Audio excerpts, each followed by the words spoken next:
spooky.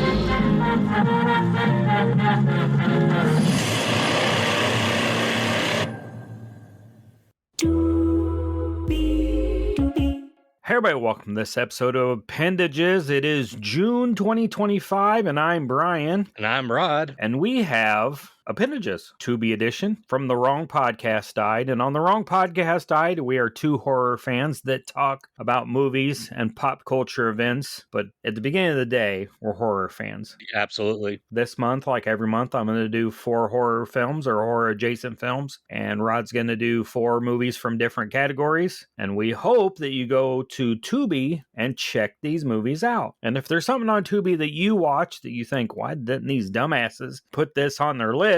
Shoot us a message on any of our socials and let us know what you think. You want to go first? Yeah, I'll go first. So my first is from the action category. It's Under Siege from 1992 with Steven Seagal, Tommy Lee Jones, Gary freaking Busey. Let's talk about buttered sausage. Talk about buttered sausage, where it comes from, what it does. Why is it doing what it's doing? Get it out of my face. And Erica Eleniak. Synopsis: an ex-Navy SEAL turned cook is the only person who could stop a group of terrorists when they seize control of a U.S. battleship. This was always a fun one, I thought. Yeah. Even though Seagal is kind of a dick, I've always enjoyed 90s movies that he did. They were always fun. And they were all kind of the same towards the end. Yeah, kind of, yeah. If that makes sense. He was like On Frozen Ground, wasn't that one of his where he was like an ex-military? I feel like that was one of his that he was, I don't remember that one. Yeah, I'm pretty sure that was one of his. Hell, I don't know. I thought it was like on an oil rig or some shit in Alaska. Oh, yeah, it wouldn't surprise me. Yeah. My first film this month is from 2010. It's an hour and 33 minutes long. It's called Frozen. I've never seen this. I've heard a lot about it, but I've never seen it. Let it go, let it go. Can't hold it back anymore. Let it go. The Adam Green one? I believe so, yeah. Don't you let her live! When 3 friends convince a ski lift operator to let them take one last run before the resort closes, their winter adventure turns into a nightmare. Stranded high above the mountain after the lift is shut down, they are trapped in the freezing cold with no way to call for help. As the temperature drops and frostbite sets in, the trio must make life or death decisions to survive the brutal elements and the deadly predators lurking below. Sounds like the whole damn movie. Yeah, this is a fun one. And this Frozen came out before the Disney Frozen, so. Oh, you go around the movie like a Blockbuster and switch the discs out. Yeah. Yeah, that'd be a pretty big dick move. Yeah. What do you got next? Okay, Black Cinema category. Hustle and Flow from 2008. It's hard out here for a pill. When they tryna get this money for the real. For the Cadillacs and gas money spent. We'll have a whole lot of. Got Terrence Howard, Taryn Manning, and Anthony Anderson. And the synopsis on this one is, with help from his friends, a Memphis pimp in a midlife crisis attempts to become a successful hip-hop MC. This one I always like. Terrence Howard is a really good actor. It's just that he did something with the Marvel movies that got him blacklisted, I think. Because he was in Iron Man. He was the original War Machine. Oh, yeah, I remember that.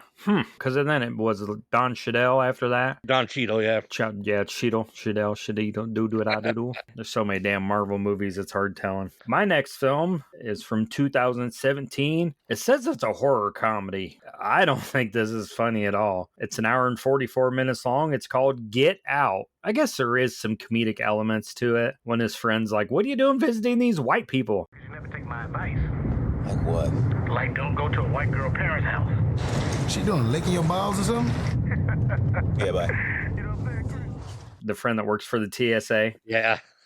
When Chris, a young black man, visits his white girlfriend Rose's family estate for the weekend, he gradually uncovers a disturbing secret behind their warm welcome. What begins as awkward social tension quickly spirals into a chilling and sinister conspiracy. Directed by Jordan Peele, Get Out blends psychological horror and sharp social commentary in a gripping tale of race and survival. This was kind of Jordan Peele's big premiere movie into Hollywood, with horror at least. accomplished, and he's taken it and he's not looked back once. No, I mean, a lot of his stuff, I haven't seen everything, but everything I've seen, I enjoy. I didn't see the one with the doppelgangers. Oh, Us. Yeah, I haven't seen that one. Yeah, that was pretty good. And we saw Nope, and Finley, who was 5 at the time, figured it out way before I did.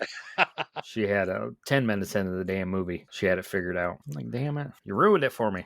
What you got next? So my next one is sci-fi and fantasy, but with a touch of action because it's Demolition Man from 1993 with Sylvester Stallone, Wesley Snipes, and Sandra Bullock. A synopsis on this one: a police officer is brought out of suspended animation in prison to pursue an old ultra-violent nemesis who is loose in a non-violent future society. This was a crazy-ass movie because the world was completely different, and, Sylvester Stallone's character couldn't do what he usually does. And because the world in the past of the movie was like today's world, and then the future was kind of like everything was perfect. You couldn't curse, you couldn't do any of the things. So it's based on a comic book, I believe. I think so. Yeah, it's a fun movie. I mean, was that a 90s action also? Yeah, 1993. Our buddy Rob at Mad Go Radio sent me a movie the other day, and it was from the 90s, and I was like, I'm not interested in that. It's 90s American action. They'd do such a bad job on most of them. And I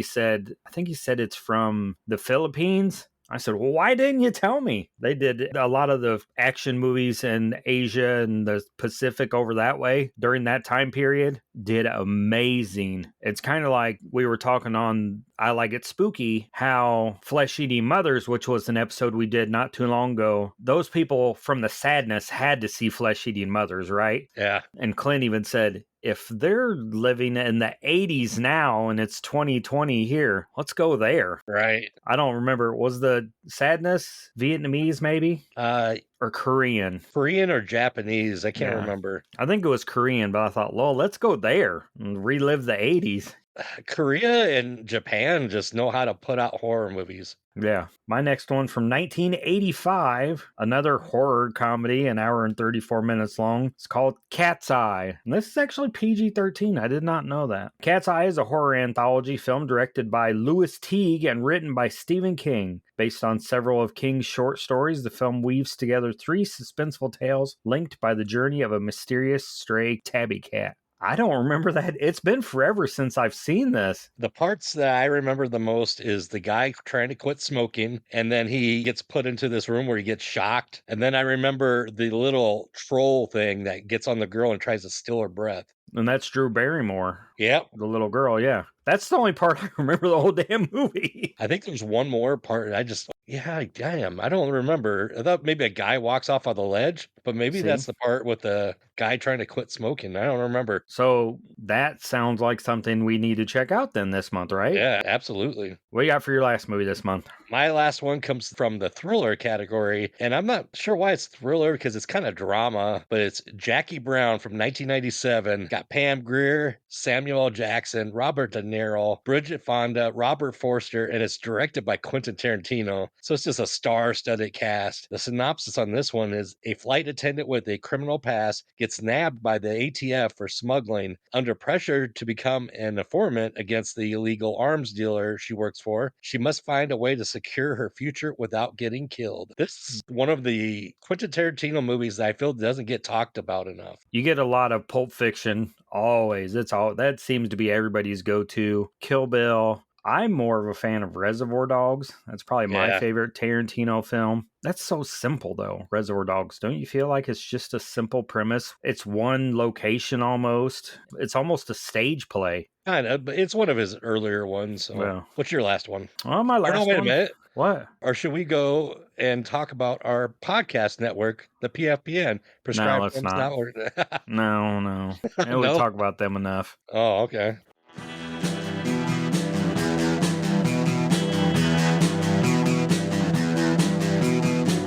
You're listening to the Prescribed Films Podcast Network, home to hundreds of hours of free podcast entertainment. The shows on this network all have a common goal, providing you with the best discussions about movies and other forms of entertainment media. The PFPN hopes to fill your earholes with audio joy. Visit our website with links to all the other amazing shows at www.pfpn.com. thepfpn.com. Thanks for listening.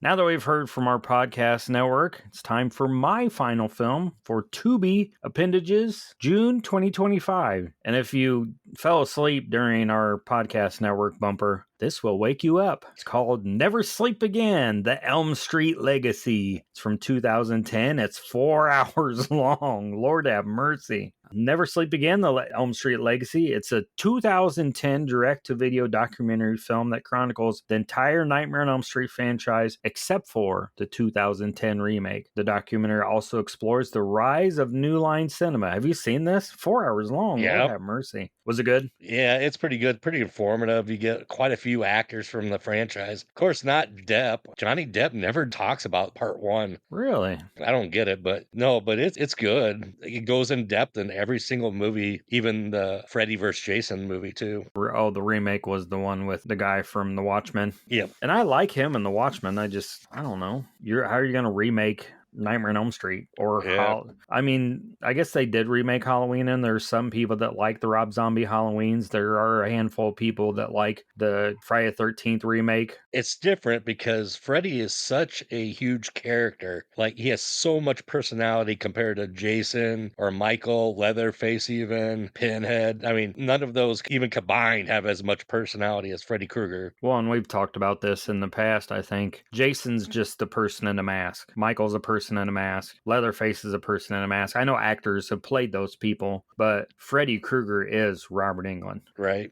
I mean, that's who he is. That is it. And even after the remake, he's been in some stuff where it's Robert Englund as Freddy Krueger, where he says, "I'm not coming back," and then he'll pop up on an episode of The Goldbergs. Did you ever see that episode? I have not seen it. I need to check it out. Yeah, that was one of my favorite shows for a long time, and they had him on the episode. So there's some decent stuff this month on Tubi. Tubi's always putting out good stuff, though. Yeah, a lot more than we could cover if we wanted, to talk all damn month and have a 2-hour long episode. We could maybe talk about everything they'd cover. But even then, it would take days for you to probably scroll through what they're putting out. Yep. Go to the horror category on Tubi, take a look, go to action and black cinema and comedy, and hell, I don't know. I think they even have channels you could just put on the channel and watch that. So we'll be back next month with more free movies from Tubi. Bye. What do you think this is all about? You think this is a fucking costume? This is a way of life.